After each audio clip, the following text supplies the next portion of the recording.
Hello everyone, welcome once again to Aero Discussions. I'm Captain Logan. I'm Eric. Eric, you sounded a little down today. I am a little down today.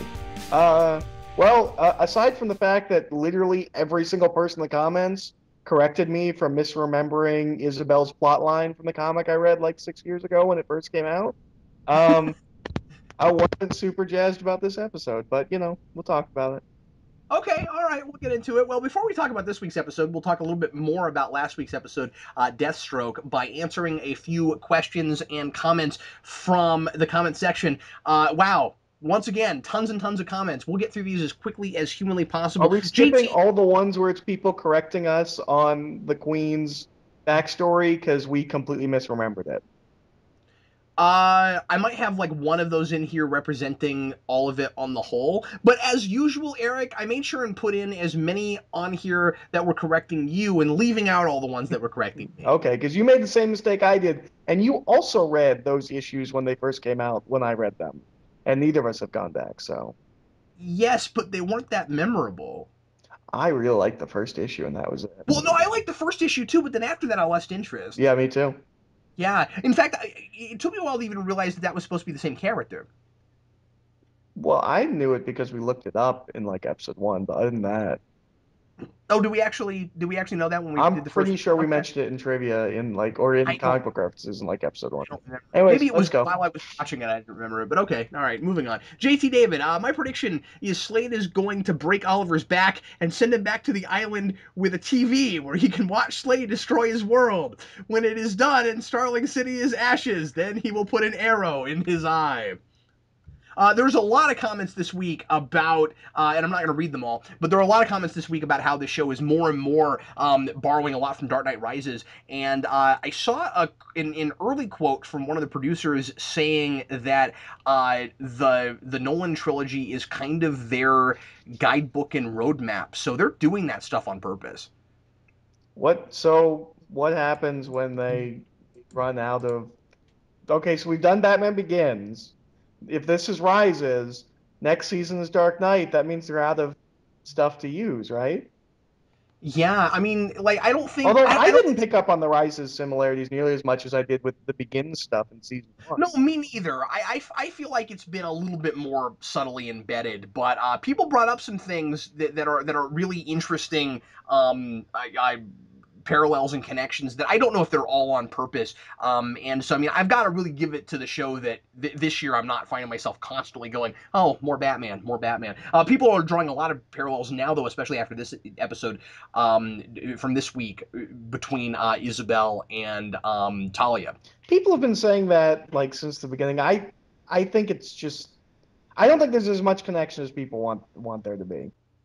Below 61, I didn't know Isabel was from the comics, and well, for a minute there, I forgot about it too. I was thinking she might be Rose Wilson. I still kind of hope she is. That would be cool. And it's looking more and more likely that that's maybe the thing they're doing. I don't know if she's actually Rose Wilson, but I mean, I guess we can talk about before we get into this episode. There was a lot of comments about how there's already pictures of her in Rose's Ravager costume. Yes, Ravager, right. And I went and looked it up. So the ending of this episode had no impact for me because all of those people commented and told me that, and I went and saw the pictures. I don't think she's Rose Wilson, but I do think she'll wear the Ravager costume.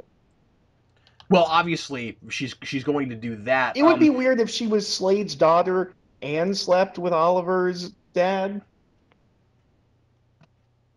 Yeah, I mean, that would be strange, but at least we don't have the incest thing we thought maybe we had. No, but they totally bring in another angle of incest that I hadn't even thought of. What do you mean?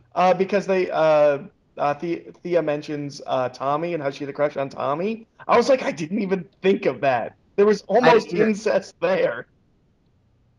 It could have been, because at that was during a period where Tommy was kind of sleeping with everything that moves. So Slash and Bones 13. Deathstroke's plan isn't making any sense yet, but the actor is really selling it, so I don't care. I think we both kind of felt that way last week. Also, seeing Shadow day after day makes his obsession make perfect sense. Given how the next episode is called The Man in the Hood, somebody else is finding out the secret identity. I would predict that sometime next season, Ollie will lose all of his money. Well, he's kind of sort of losing his money now. And it'll be interesting to see how much of it he and his mother are able to salvage. I kind of like that line where she was like, "Well, I better become mayor because now I need money." I didn't think of it, but that also is kind of a Rises parallel. Although, Yeah, to be fair, that is a plot point from the comics, and most of Oliver's time in the comics until he got brought back from the dead, he wasn't rich. Like yeah. most of the time where we know him as a character, as opposed to like, as just generic good guy that he was for, the 50s and 60s, is he's not rich. So I'm wondering if we'll move more towards that, and I think we'll get further away from the Batman parallels if he's just doesn't have, or if he doesn't have lots of money. And that's always a big Green Arrow thing. Well, and they'll still do the thing that the comics always do, which is that we will not address how expensive archery equipment is, let alone specialized archery equipment. Follows 1985. $6 an arrow is not cheap. Eric Cap, does everyone have to have a target on their head in the show? Every week there's a new person that's going to die. Well, in our defense, we did kill off a major character last season, and I feel like the stakes are such with what Slade is doing that it would be very strange if somebody didn't become a casualty in this war between him and I Oliver. don't feel like we keep putting targets on people. I mean, I said the thing about Thea because I couldn't see how Thea would get away and not be able to immediately blow the whistle on Slade, but she did get away and immediately blew the whistle on Slade, which I didn't see coming. But I don't feel like all season we've been like, oh, this person is gonna die, or this person's gonna die, except for my constant wanting Laurel to die. Yeah, I mean, you're constantly saying you want her to die, and I'm constantly terrified that they're going to kill Sarah. Yeah, that's not the same as constantly putting a bullseye on people's heads. And I don't know, have we suggested maybe Lance could get the axe? I don't think we've ever suggested that, but I was scared of it this episode. Yeah. Um, let's see, what else? Uh, Eric, somebody did put in kind of an interesting list of parallels between this and Rises. Do you want to hear it? Sure. So this is by Nathan Hickman.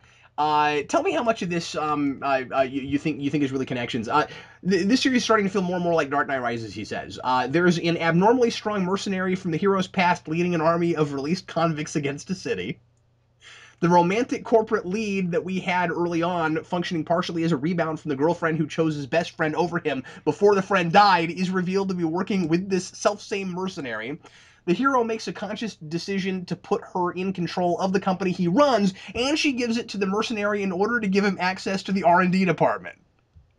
That's pretty good. Yeah, yeah. Some of them I could kind of argue with a little bit, but no, I didn't see as many similarities as there are.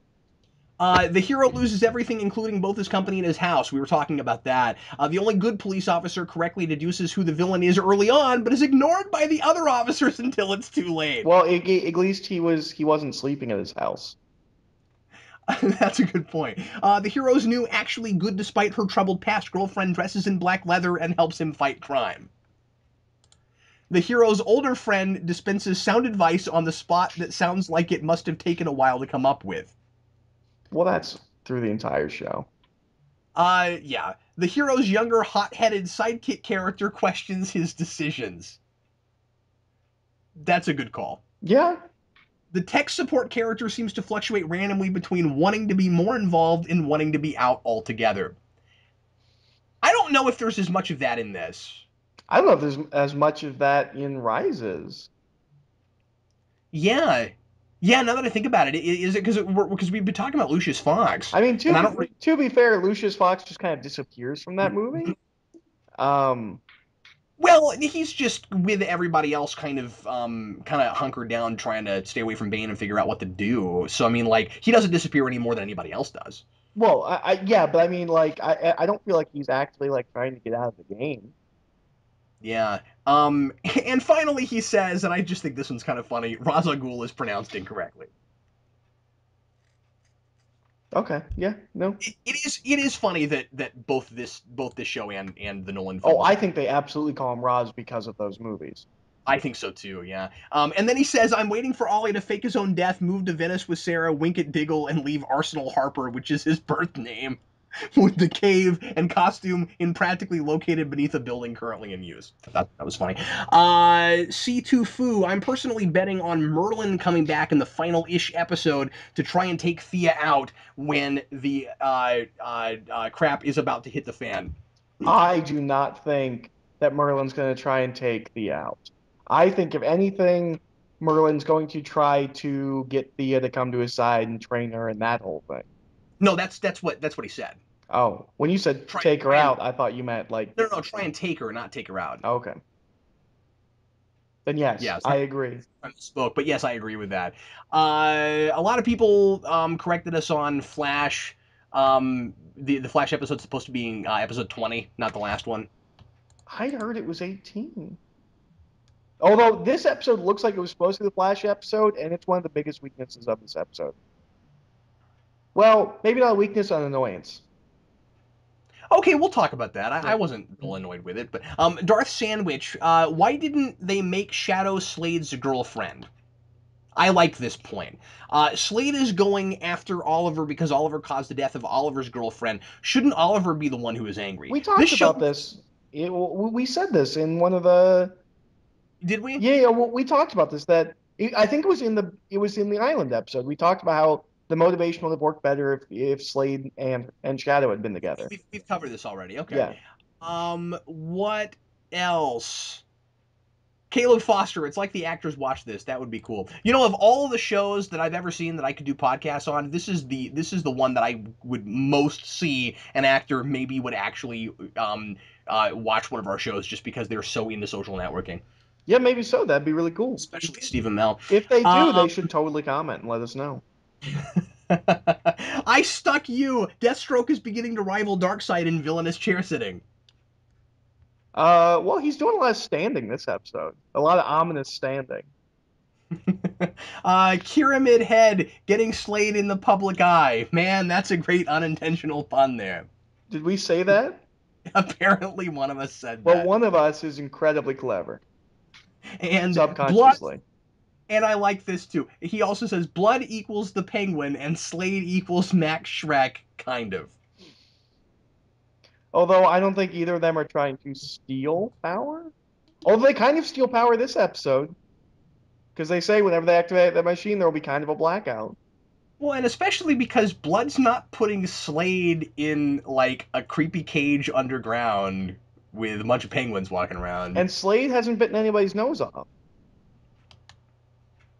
And finally, Barbaria Otaku, this video was over an hour long. Captain Logan, I demand an apology. No, I refuse. All right, I'm let's sorry. go on to the let's go on to this week's episode, The Man Under the Hood. We'll start with our general overview as always, and let's just kind of go down our linear notes. We'll pop back and forth. Eric has nothing to say. I 'Cause have Eric, I have a couple of notes. all right, Eric, would you like to begin? Okay, let's start at the title. Yeah. Why is it called that? I couldn't come up with anything that makes this. Like, I felt like this title would have fit 2 or 3 other episodes this season better than this episode. Which other ones? I don't know. I'm just speaking generally. I don't agree with that. I think it makes perfect sense. I see why one of our commenters said that they kind of thought somebody else would find out this episode. This was an episode where somebody else could have found out but refused to because he didn't want to know. It's called that because it's all well. I mean, like, I don't think it's one of those titles that really perforates through the entire story. It's kind of centralizing on the Laurel thing and making that the most important thing in the episode. And it's kind of not at all in the Just episode. as far as the title thing goes, where I mean, it's about she's knows this now, and I mean, it's a very family centric episode, and I would have made it more Laurel focused if that's what they were going for.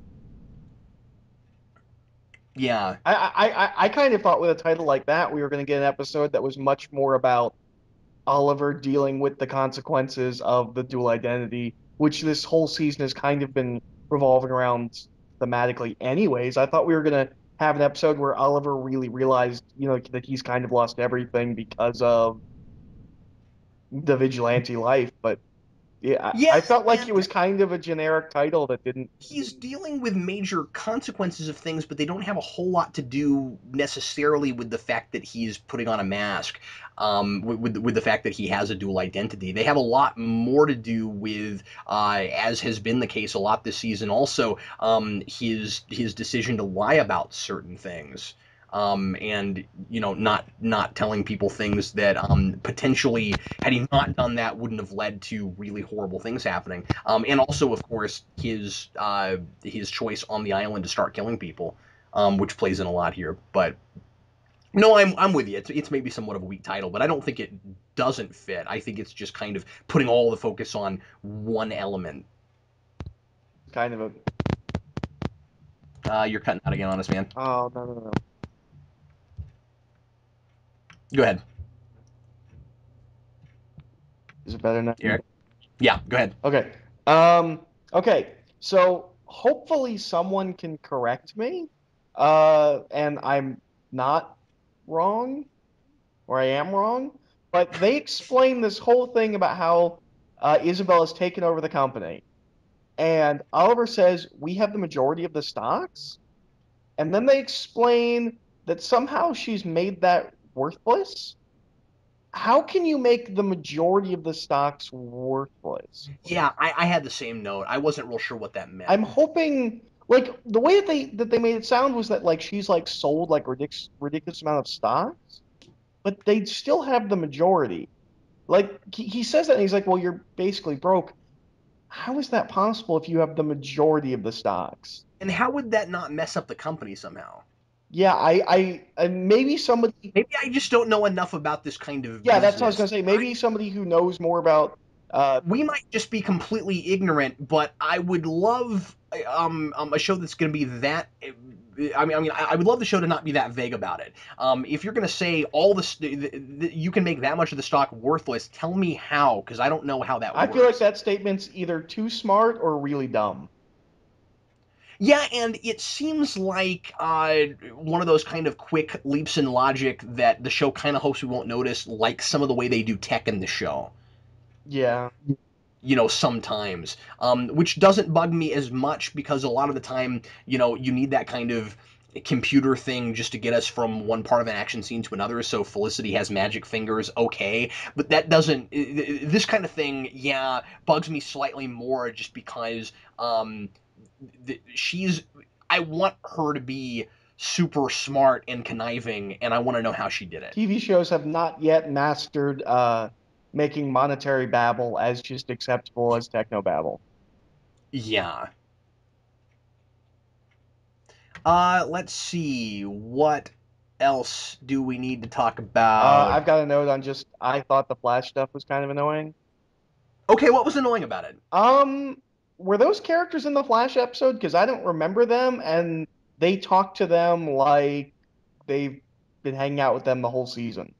I don't agree with that. This was an introductory episode for them, and it was Felicity that seemed to kind of sort of know them or know something about them, which I can sort of see because she's had dealings with Barry that other people in the show don't know. I don't feel like anybody but her was And acting I like they had hated any the Iris name drop. familiarity. And yeah, I wasn't super keen on that either, mostly because it just felt a little bit awkward with the way Felicity has a line after that where she's like, oh well, he's in a coma and he's already moved on. That doesn't make a lot of sense. Like for her to even think about it that way. Obviously, he had to have been involved with someone before you, and he just didn't tell you about it. So that all seemed kind of Yeah, strange well, my to question me. was he involved with her before he met Felicity, or or was he He's kind of like stepping out on her with Felicity? Yeah, that's but I mean, like, yeah, because obviously he can't have met her afterwards. He's been in a coma the whole Yeah. time. Well, So that didn't make a lot of sense. Yeah, I didn't get a lot out of the introduction of those characters, and I think it's very interesting that they're introducing major supporting cast from that show in this show. It makes me think that they're likely to do more crossover than I thought they would when that show starts. maybe. I don't know. I felt. You're dropping out again. Am I better now? Yep, there you go. Okay. I thought it was kind of, I don't know. I want to say ham-fisted, but that's wrong. I don't know. It felt like here's the cast of The Flash. I don't know. I just Yeah, it. it did feel a little forced in. I agree with you, and mostly, and you know what, I had this, and I'm sorry if this is a weird complaint, but I had this with the Flash with the first Flash episode too. A lot of that for me just came in the soundtrack. There's this like really kind of bubbly music that's like, hey, look, here's really important people, and you should think it's very clever that they're here. And it worked even not as well as with Barry because these are kind of like second string comic book characters that most people watching the show will have never heard of. And so they matter because they're going to be in that show. And I didn't need that kind of telegraphing in the soundtrack. Like, it would have been, or in the way they shot it and stuff, like, it would have been a lot cooler if they'd done a more of a low key thing with it, where it's like, here are these characters, they're in Star Labs, and then you go to Flash, and there they are, and you're like, oh, I didn't realize those characters were going to be part of Flash. It would have been really cool if they'd done something subtle with it. And at the beginning of the episode, did they blow up a building? Do I understand that correctly? Yes, yes, they blow up a building. That's a massive act of terrorism for the heroes. And they pretend like it wasn't them. It's the first time I think we've really seen Oliver go do something like that and not be in his Arrow costume. Yeah, that was. I couldn't believe that. Yeah. I was like, that's a really interesting thing to put on television. I didn't have an opinion on it one way or the other, but I was like, wow, I'm really surprised that they were allowed to do that. Well, they knew nobody was in the building. I know, but you're still blowing up a building. Yeah, but in Oliver's mind, it should be his building. I'm not talking about the characters, I'm talking about the network. I'm surprised in the Okay. post 9/11 world they let your heroes blow up a building. That's all I'm saying. Just blow up a building. I mean, isn't what matters if there's people in it? I don't understand how that's somehow controversial.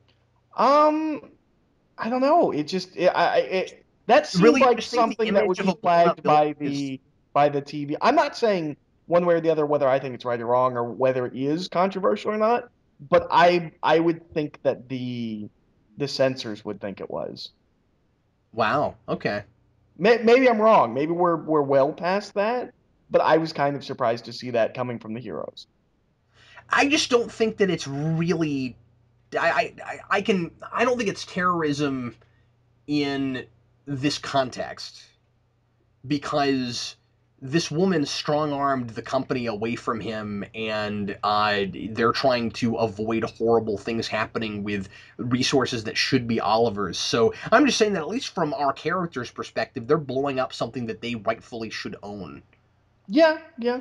Now, that's not to say that, it's legal or right for anyone to blow up their own buildings, but I don't think you'd call it terrorism, is all I'm saying. Okay. Well, I'm just saying from a censorship standpoint, I was surprised they were allowed to do it. Yeah, I could see why you'd say that. Um, Um, but okay, I have a quick note, and this actually has not a lot to do with this episode, except with Isabel. But I have been going back and watching first season Arrow with my wife because she hasn't seen it, and so I'm finally going back and watching that stuff. By the way, Eric, I don't know if you've had this because I know you've gone back and rewatched, but those early episodes watch so much better after seeing season I'll two. do that. Like, yeah, I like everything about 5 times better than I did when we reviewed it. And all of the writing seems crisper to me. I don't know if I've lowered my expectations or, I mean, my standards or what, but I actually think the writing is a lot better than we gave it credit for. And one of the things that I wanted to mention that I don't, I guess I never.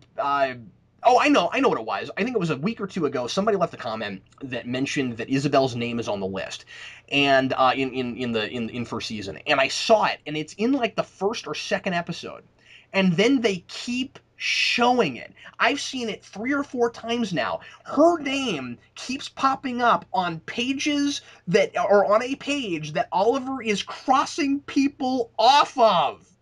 So it should be a cool bit of continuity, but the problem with it is if her name is in that book, both from before when Oliver thought he knew what he was doing to after when he realized what the list really was, he should have her name embedded in his brain and immediately know she's not to be trusted. Yeah. That's crazy. I keep seeing her name He constantly. also doesn't trust half the staff of DC Comics. Yes, that's true. Anyway, I wanted to throw that in there real quick. What else do you have about this episode, Eric? Okay, so this is going with the it really started, or I started noticing it last episode that Slade just knows everything. Things that I feel like he shouldn't know. How Like does what? he know about the Arrow Cave? He has no reason to know that it exists or where it is. Okay, I'm thinking. I mean, we know he is bugged a lot of things, but I don't know And when all. Roy seems like he's just completely out of it. Like, I don't feel like Roy gave him information. Maybe it's Roy, but he just shows up and there is no explanation for how he found it, how he got in. Is there some way that Isabel would know about it? No. Because one thing I did really like about this episode, as far as continuity goes, and letting me know how he knows things, is the fact that Isabel had the relationship she did with Robert finally tells us exactly how he knows about Thea's parentage, which Right. was a question we had last week. So that's covered now. I really like that.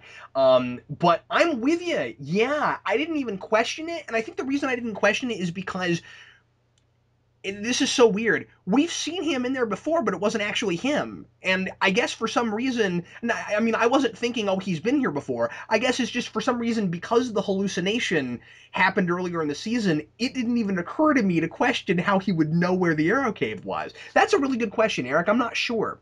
I also it happens here and it happens later when he shows up in the building with the Flash cast members. He has Yeah. this awesome music cue that Yeah. sounds like like a sword spinning on top of a helicopter. Um, and I love it. He just shows up. It's like it's really cool. I was really glad that it turned out that Slade, now that we're on that scene, was there for some other reason than to just kill everyone. Because I'm sure you had this too. At first, I was like, okay, this would be really silly if like he's been stringing this along and string, and now for no reason, now's the time Oh, to go start shooting up. I thought you were talking about the Flash cast. Oh I thought you no, were I'm like sorry. I thought they were being set up for the Flash, and now he's gonna kill him. No, I just mean Slade in the Arrow Cave. But also, doesn't it always seem like bad guys have read the script and know who will survive despite super dangerous blows that could totally kill someone and bullets that could totally miss what they're trying to hit even if they're not aiming to kill? Because like he's throwing people through glass, and I mean, like, couldn't he totally ruin his own plan if he wants these people to be alive just by accidentally killing somebody by like breaking their neck or No, something, throwing you don't understand. He spent the last 5 years preparing this down to every single detail. yeah, including I know exactly the way to throw a person where it Where won't they're break. gonna stand, where they're gonna land, exactly where he's gonna kick Oh, them. you mean manipulating all the other people too? Yeah, oh yeah. Now that we're there, let's talk about this.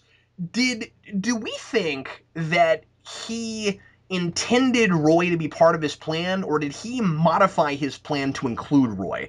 Because Oliver pushed Roy away completely of his own accord, and I don't feel like what Slade did had anything to do with any of that. I have an issue with the Roy thing. Okay, but can you answer my question first? I have no idea. Oh, Um, okay. it's really weird because like they said that they found him in like the slums or whatever. Where did they say they found him? It's like a halfway house. What is it? Yeah, he was in a, yeah, something like that. Yeah, Um, how did they know he was he was there? staying at some safe house. I don't know. Yeah, that was a little bit sloppy, wasn't it? They just, what are they just going around looking for him? But I have a problem with this. I have a kind of a large problem with this. And this is kind of me being a fanboy. Oh, Okay. they make this big deal that you left him, you abandoned him. First of all, I feel like his first move would be good to go right back to Thea I because agree with you. I don't think it would be to do what they're suggesting he did. But here's Well, actually, I'm sorry. Can I stop you for a second there? Maybe not, though, because of that whole thing of I've got this huge temper and I'm afraid I might hurt her on accident. Like, there is a part of him that agrees with Oliver. He's blaming Oliver for the situation he's gotten into, so he does kind of blame Oliver for the fact that he's turned out the way he has as far as the Murakuru thing and everything goes, I think. But at the same time, because he is physically the way he is and he's kind of freaking out, and they had that moment in the bar where in Verdant where he kind of snapped and almost hurt someone, and she was standing not far away from her or from him. So no, I'm not sure he would go right back to okay, her. maybe you're right. But where I'm going to get kind of fanboy is that this very strongly parallels the classic story where Roy becomes a druggie, or as Oliver puts it on the cover, a junkie. Um, in the comics, that happens because Oliver leaves with Hal to go on a road trip and leaves Roy alone for literally months. Like, there's a real neglect.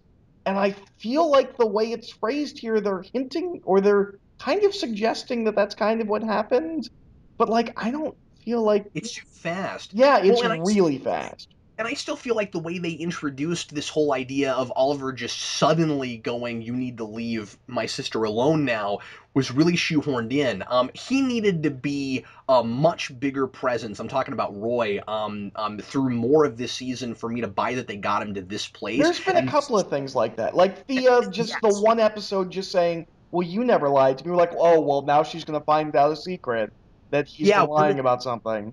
yeah, if you'd given that to me 3 episodes earlier or something and really kind of built it up, then I might have bought it more. But it really seemed like, we're kind of making up stuff as we go, Isabel, and too.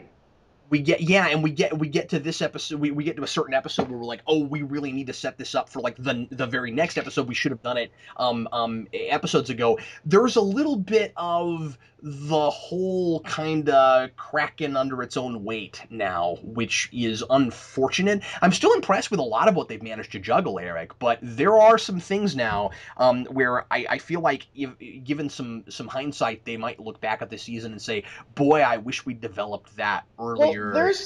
there's some things that looking at the season as a whole, I feel like we were impressed with how much they were able to do, but at the same time, like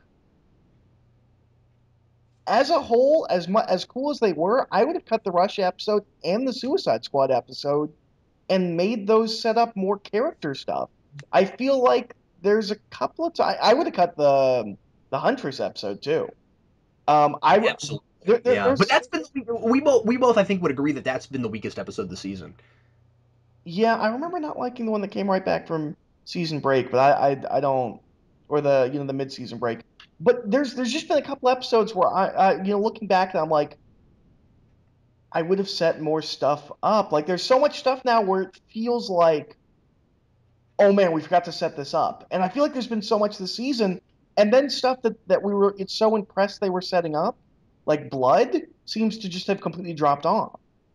And not just drop that. Now we'll see again, because I want to withhold judgment on the Oh big overarching villain plot. But not only does that seem to have kind of dropped off, but it doesn't seem to be as important as it was kind of being made out to be, and that could be okay. But ultimately, I'm not even real sure at the moment why Slade even needed all of that. yeah, there's a lot of that with Slade's plan.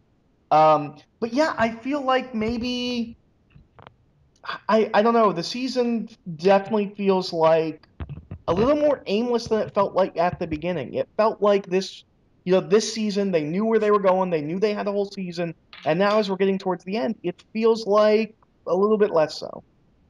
I think maybe a mistake they made with Roy was they gave him the Mirakuru pretty early, and I would have gotten him in the Arrow Cave like a couple episodes after that. Yeah, well, If they could have found a way to fit that in, and then let him train with Oliver longer and have there be this kind of back and forth where Oliver is very conflicted about whether or not he should be with his sister, not just ordering him around like that. And then if they want to have something where Roy feels like Oliver's really screwed up and he doesn't know what he's doing and he doesn't trust his leadership anymore, it doesn't have to be built around that. Or if it is built around that, it needs to be something that was building longer. Well, I think if we go back and look, I think he actually joins the Arrow Cave pretty quickly after he gets the Mirakuru. It's just that we had a stretch of like 4 episodes where he didn't show up right Well, it was a after he joined. yeah. Um, yeah, no, just like Isabel, they set it up and then they just kind of ignored it for a little bit. And I feel like if they were building to a point like this with Roy, he needed to be in those episodes. His relationship with Oliver needed to be developed much more. I completely agree with that. And also, I'm saying that because I'm really enjoying their rapport together, and I wanted to see them on screen more. You know, I've been looking forward to seeing the whole training thing with them. So it feels very rushed to have them at odds suddenly. Yeah, well, and like, And that is conflict I want to like. I like the idea of Roy and Oliver at odds, but I didn't get to see them not at odds long enough, especially as much as he kind of idolized the Arrow. well, and especially since when they first start doing it, Oliver has doubts about it. Like he has that kind of like, I thought I could train him as well as Yoda kind of conflict, Yes. Mm-hmm. and then we never really see that again. Yeah, so they should have spent more time on that. Let's talk about a few more specific things. This is a minor point, but I think it's kind of funny. Suddenly, and this is a TV thing, when you have characters keeping secrets from each other, suddenly Oliver's excuses get a lot lamer just because we know that Laurel knows that he knows about Arrow. Yeah. That scene where he and Sarah make up the whole thing about the motorcycle accident and why they didn't call it in. That doesn't seem as good as his normal excuses for things. Yeah, especially since it seemed to be their rehearsed excuse, because she gives the motorcycle accident excuse, and then he comes in and confirms it.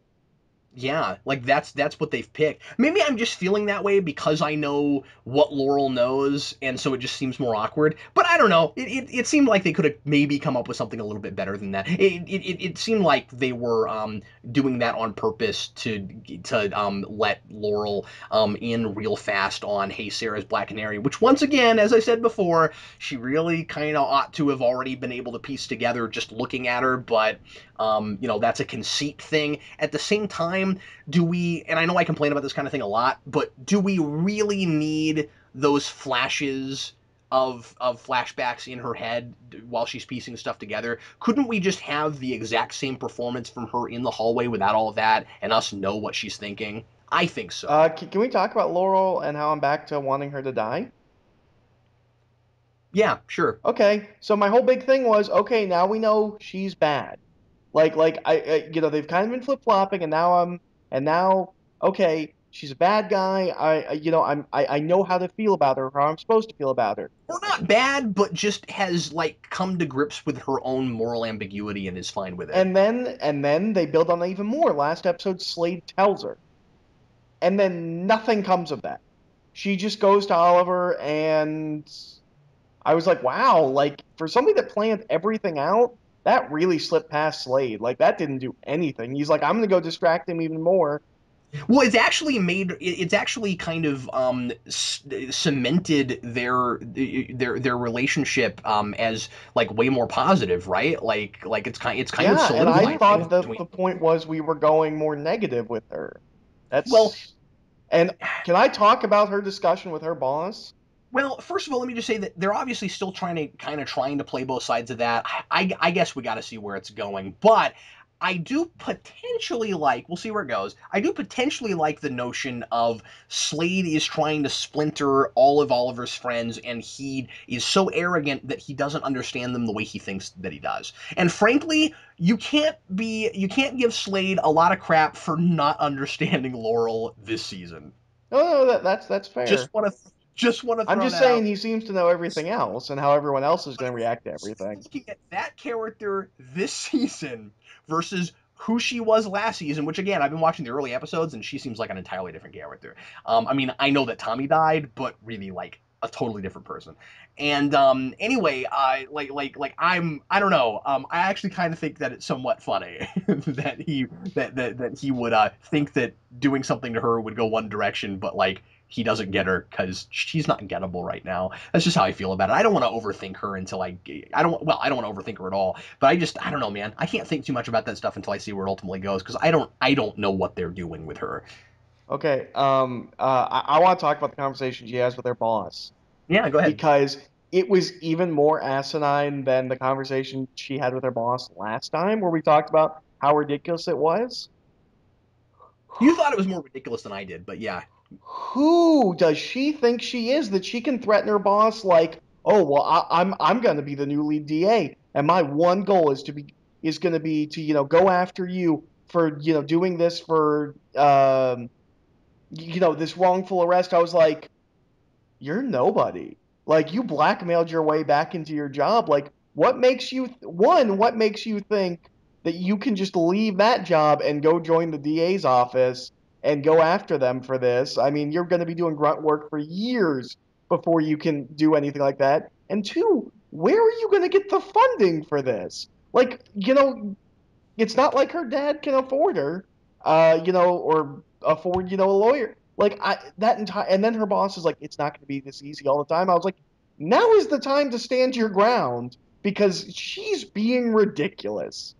Yeah, and it really comes, yeah, and I don't want to agree with you on it, but I kind of do. I mean, it's a little flimsy. It really does come off as well. It doesn't really matter what the blackmail is, how she's able to manage this. The point is, they wanted to write a reason to be able to get Lance out of prison real fast, and B, show that she's still conniving like that. And it makes me kind of worried that when that pays off, which I'm sure it will this season, and she comes to a place where it's not that easy to have her way, it's going to feel forced also. Now that being said, Hope not. there is a really nice little bit where when her boss walks past her, she has this smile and like kind of this realization that she can use her power like this, like, and then she turns around and completely straight faces. That was a really nice bit of acting from the actress. I mean, I'm sure it was directed, but like I liked that, despite the nonsense that she just spewed out of her mouth. The only other thing I have that noted is, and it's in all caps, Diggle got to do something. How did they let that get through the final script? I knew you were going to say that. He got to shoot somebody. Yeah. I feel good for him. Let me go through this for a second to just see if there's any other big notes I've Well, we got. didn't talk about the island at all. No, we didn't. We can talk about that for a minute. I felt like the island stuff was mostly I don't know. I wasn't super surprised by any of it, and I thought that it informed the present day stuff pretty well. I liked. I was pretty okay with Oliver shooting Ivo so that Sarah wouldn't have to, and I felt like he had kind of double motives there that were more informed by the present day stuff that you wouldn't know about if you didn't see the present day stuff, which I really liked because I kind of think that there was as much of a sense of revenge and stuff from him there, because Ivo really, if you think about it, has kind of taken everything away from Oh, him. see, that's interesting because my thing that I took away from it Yeah. was that he doesn't save her from that life. What do you mean? Well, his whole thing is that he kills him so that Sarah doesn't have to because killing people changes you, and he doesn't Right. want her to have to go through that.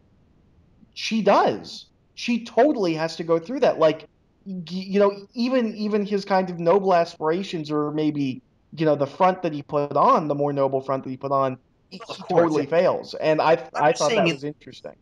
Yeah, no, I thought that was interesting too, but I'm just saying in the moment, he doesn't know all that's going to Oh, happen. no, no, no, I'm no. just saying that I'm just saying that in the moment, I don't know that his aspirations are. That his motivations for doing that are completely about Sarah. Yeah, well, and I want to say, and this is something I think we've Because had. sorry, let me say this. When he has that line where he says, killing people changes you, I think he's talking just as much about himself as he is her. Oh, no, absolutely.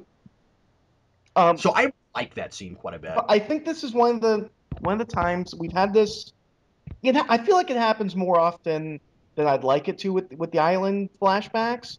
I feel like this is a scene that they have to break up and stretch across the episode. Do you feel like that? Like I feel like this whole confrontation with Ivo and the whole decision, it's a scene.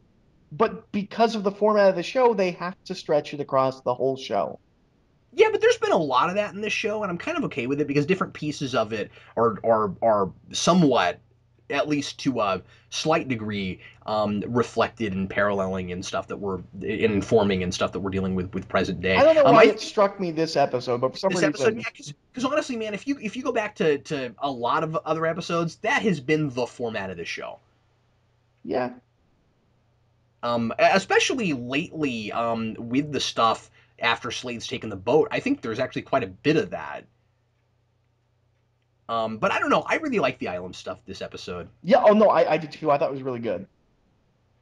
I did enjoy it. Okay, really silly minor quibble, and mostly just so that I can make a Batman joke. So, Oliver is talking to Thea and trying to convince her to sign the paperwork so that they won't be totally broke.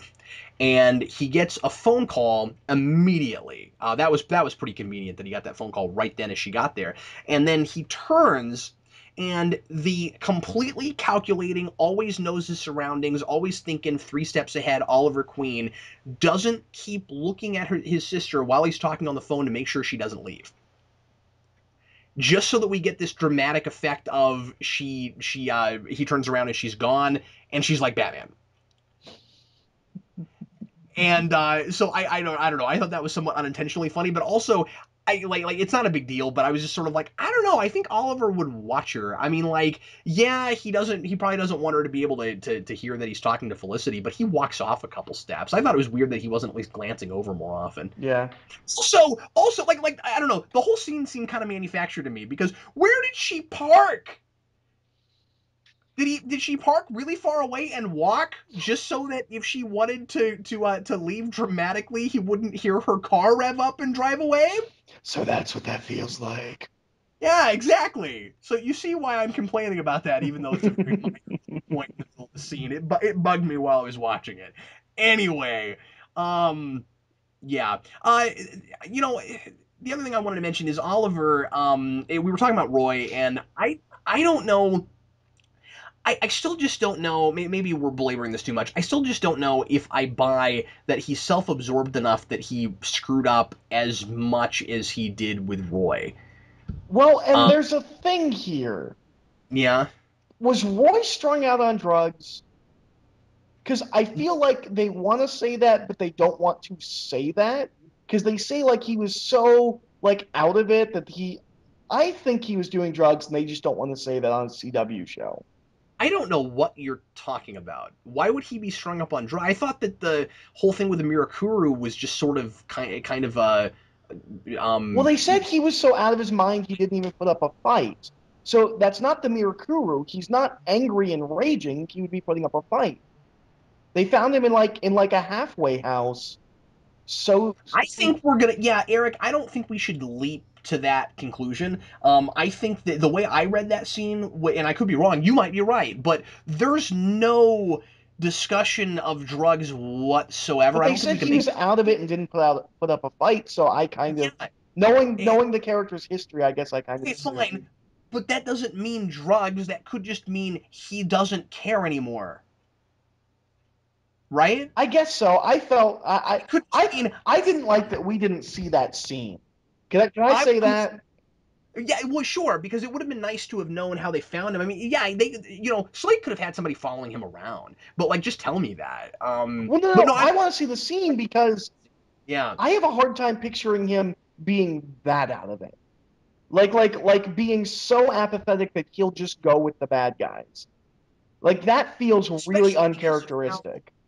especially because of how the Miracle works. Yeah, you make a really good point. I think it would make more sense if he was strung out on drugs. I just don't want to jump back to that conclusion because I mean, I didn't even think of it.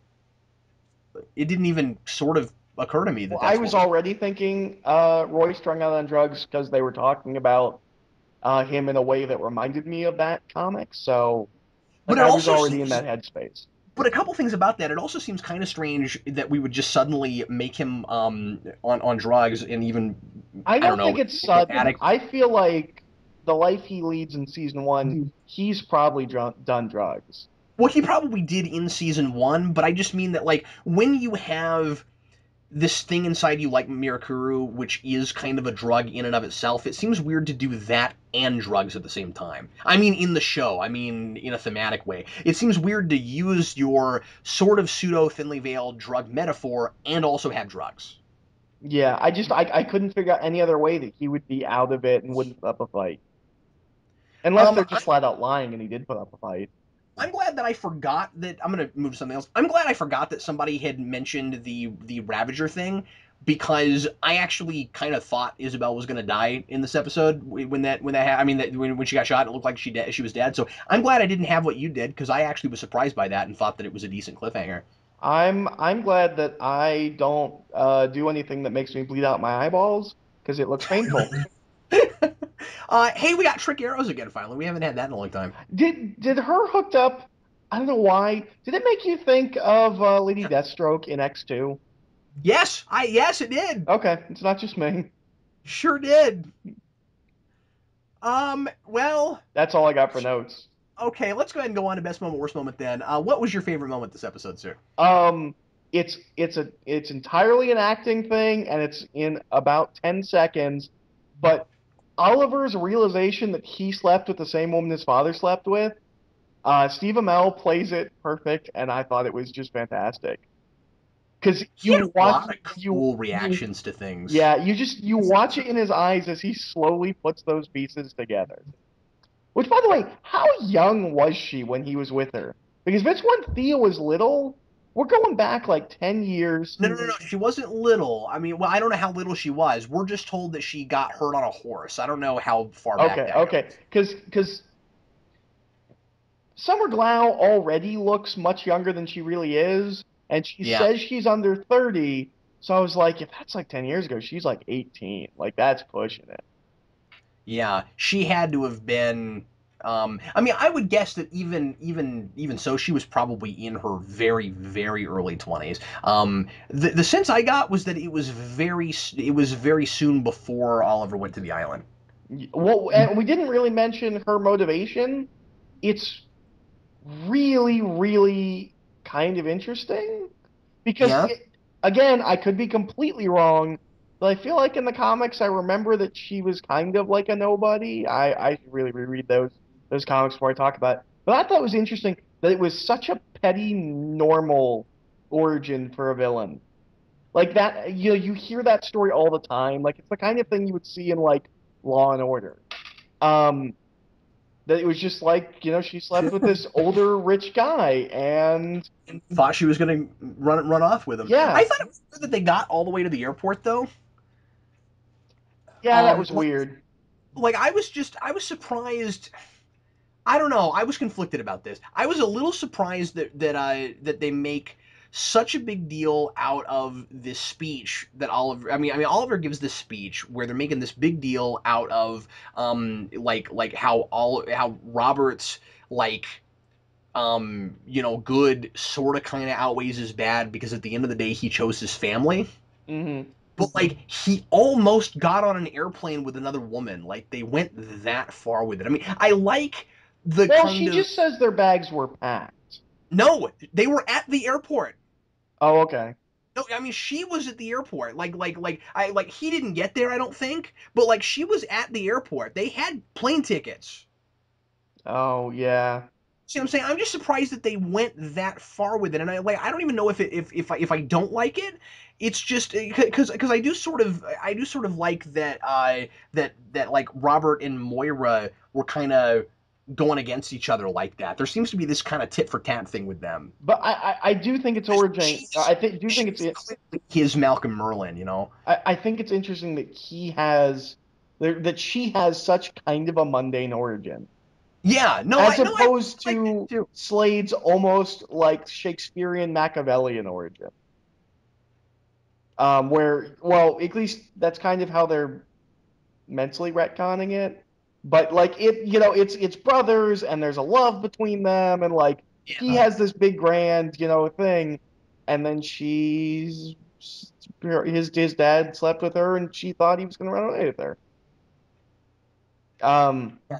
That is one twisted, messed up family there. oh yeah, well, and Thea does mention that she wanted to get with Tommy, and I think Tommy mentions that she was getting cute. So yeah, Yeah. My best moment was Quentin explaining to Laurel why he doesn't want to know who Arrow is, because that guy just tears it up in every scene he's in, oh yeah. and I really enjoyed that. And At the very least, Laurel should have understood that legally she should wait till he's been cleared of charges for conspiring with the Arrow to tell him this information. well, that's a good point. But I like the scene itself. No, yeah, and he's always good. And I also like that Laurel is getting a little bit better at this kind of conniving, scheming thing. I do like that earlier on in the episode, she asks him who the Arrow is under pretense, but she's really just trying to see if he knows. Right. I was kind of cool with all that. Anyway, what was your worst moment? Um, Laurel's negotiating and just that whole nonsense where they're trying to make it seem like she's a really tough as nails lawyer and knows her stuff, and it just doesn't make any sense.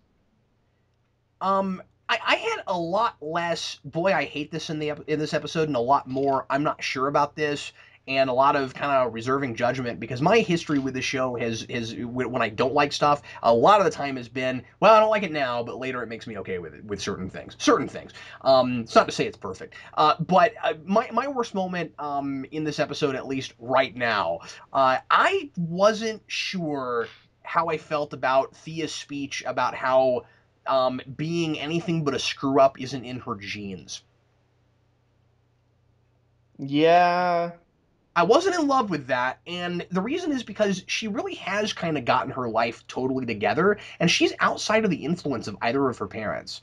well, Like, not I only that, get but why she's so angry about her past, but I really want to see her forge ahead. I don't like this TV drama thing of like I'm destined for failure because of my parentage. I'm like, well, I get kind of why you feel that way, and I'm sort of hoping that as time goes on, you get out of that pretty hard because you've kind of proven that you've kind of proven a nurture over nature thing, or not even nurture so much as just like going your own way and figuring out your own life. Like Thea is a very strong, potentially very strong, powerful female character. This season, the way she's been played, she's overcome a lot of adversity, and I just don't want her to see her go back on that with a kind of TV logic of, oh well, my destiny is against me, and so now I've got to be as irritating as Laurel has been for half the especially season. since up until the end of last season, she didn't know any of that about her parents, and she was still wrecking her own life. Yeah, precisely. And so I mean, she could blame that on nature if she wanted to, but that's just a matter of justification, really, for not doing what you ought to be doing because what kind of thing is she going to use to inform the good decisions that she's made. So I don't know. I might be jumping the gun on that, but I didn't care for that speech. Yeah. What's the big idea? The big one I had here is kind of a definition of family. That blood may not be thicker than water, I had secrets. but that's always the thing, Yeah, right? well, I thought it was more so to the forefront here, where it was all about people knowing other people's secrets, and it was kind of a whole thing, specifically with Laurel and Isabel, and Thea. Our big guest stars here are the new characters for the Flash TV show, which are both comic book characters. We'll talk about that in a minute when we get to comic book references. But Cisco, Ramon. Give me a second here because I wrote. Is he a Power Ranger? No, I don't think so. Give me a second here because I wrote some. Oh, there they are. There they are. Anyway, so that's where are my notes here? Sorry, give me a second. Okay, yeah. So Cisco Ramon is playing Carlos Valdez, and this guy has no actor credits. Oh, He is a brand new guy. He's a newcomer. He's never done anything he's at not all. great, but he's pretty good for what he did. Yeah, he's okay. I thought it was really interesting that they cast a complete nobody for a major role in a new TV show. That's kind of fascinating. Caitlin Snow plays Danielle Panabaker, and she has been in all kinds of things. Surprisingly, Was she a Power Ranger? putting her with this guy. No, not that I saw. Did you think they both look like Power Rangers? Is that your whole Yeah, thing now? they both kind of look like Power Rangers. Well, I mean, the Flash looked young, and then they also looked really young. So, yeah, they just But kind yeah, of look like Power Rangers. she's been in Justified, Mad Men, Necessary Roughness, Oh, Bones, all like kinds. serious television. Yeah, all kinds of stuff. Oh, okay. So yeah, So she crazy. slummed it in the Flash. Let's go on to comic references, and so she is the character that eventually becomes Killer Frost, Oh, and you know that's gonna and happen. he is Vibe. He's Vibe?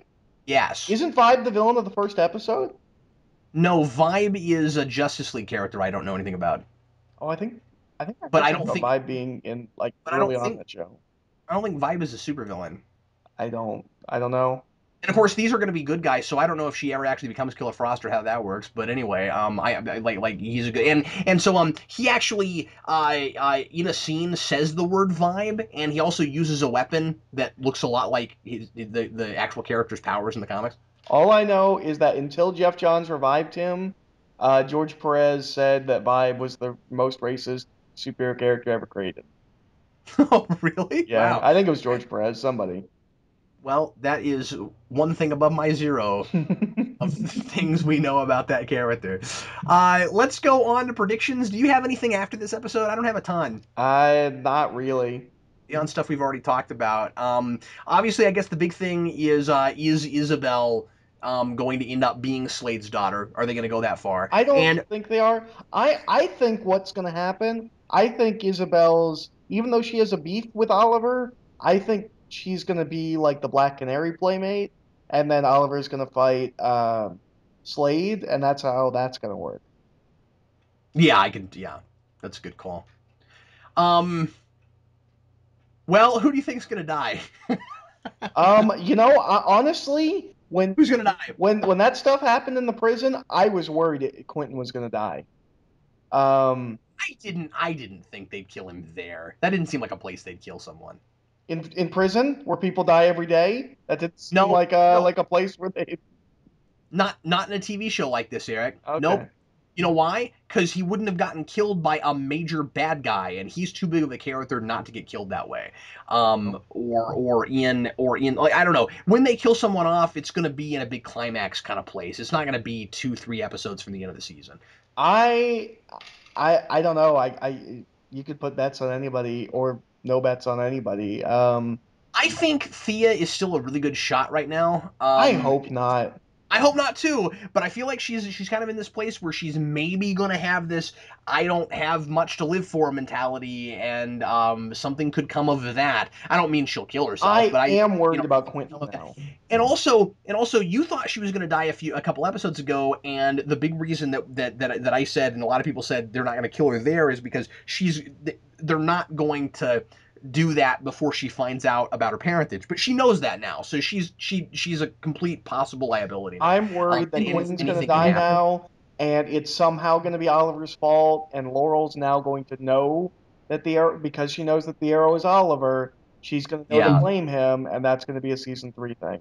I I hope I because never thought about Quentin uh, dying until this episode. I like him way too much, and I just don't want that to happen because he's I don't know. A lot of the logic and reason in the show comes from Quentin, and I just don't want to. I just don't want to lose him. I You really, really. really should try the Dresden Files. He is the main character. It's only 12 episodes. I will. I because I love that actor. But speaking of logic and reasoning, I do have to question something Quentin does in this episode. Trust If his if daughter. somebody if somebody no, this is silly and minor, but I want to mention it because I just thought of it. If somebody is coming at your cell and looks very angry at you and you are locked inside and he has brandished a nightstick, why would the first place your hands go be back to the bars? I think he was trying to hold it closed. Oh, is that what he was I doing? think he was trying to hold the cage closed. Oh, okay, okay. I didn't realize it was unlocked at that point. Yeah, I think that's what was Is happening. that what's going on? Okay. I thought that was really weird. Anyway, okay, all right. Well, there we go. You ready to go on to trivia? What Yes. was your trivia question for this week, sir? Actually, a For bunch of last, people got for it. last, did they? Cool. Yeah. My trivia question was, what Green Arrow writer said he hated writing Oliver Queen and couldn't wait to get rid of him? And the answer is Chuck Dixon. Why? What was his reasoning? Chuck Dixon is famously one of the most conservative people in comics, and Oh, Oliver Queen is probably the most liberal character in comics. And he is the one that killed Oliver Queen and brought in Connor Hawke, his son, to be the Green Arrow for the latter half of the 90s. was that stuff any good? I never read it. I like Connor Hawke, but I've never read the post uh, Oliver's death. I've never read post Growl, so I haven't even read Chuck Dixon stuff. Oh, okay. But that all I like happens really fast after Growl leaves. I like to read the stuff where they kill him off and see if it's any good. Yeah, yeah. I mean, I can't imagine it is, but yeah. I mean, it's in the middle of the 90s with a writer who hates the character he's writing. Yeah, why would he? Why would he agree to write it I then? think he agreed because he intended to change over to Connor. And Connor Oh, was a okay. character he could build. Yeah, I mean, remember, this is at the same time that we're getting Kyle Rayner and, Wally West has been there for a while. It was the era of the legacy hero. Yeah. Um, so, and I like Connor. Connor's a really interesting character. I think that's one of the biggest uh, bummers about the New 52 with Green Arrow is that Connor's story kind of never really got, I don't know, like it feels like he got his first act and he never got to really get going. But yeah, so that was my trivia and that was the answer. And a lot of people knew it. So good on them. Well, my question from last time, of course, from the episode was, where does the League of Assassins get its pit viper poison? And that's from where you always get poisonous things. That's from Tibet. Oh, yeah, yeah. Yeah, that's where you have poison and monks. That's Tibet's main imports, Tibet, exports. Shambhala. Their main Um, exports are monks and pit viper poison. Eric, what was your trivia question this week, man? well, we talked so much about speed and his drugs. My question is, what drug does Speedy actually do? Most people know that he's a druggie, and probably know the cover, but what is the drug he actually takes in the comic? Because unlike Harry Osborn in Spider-Man with the big drug story there, where he just kind of takes random pills, Speedy does an actual drug, and so that's my question. So it's actually a real drug. Oh yeah, yeah, he takes a real They didn't drug. they, they didn't make it up. It's Okay, not a made-up interesting. drug. Yep. Wow. Do they get any mileage out of the fact that he is on drugs and his name is Speedy? No, but he shoots up Green Arrow with the drug, or Green Lantern with the drug, and makes him not able to concentrate. So we get some really creepy Green Lantern ring manifestations. Weird. Yeah.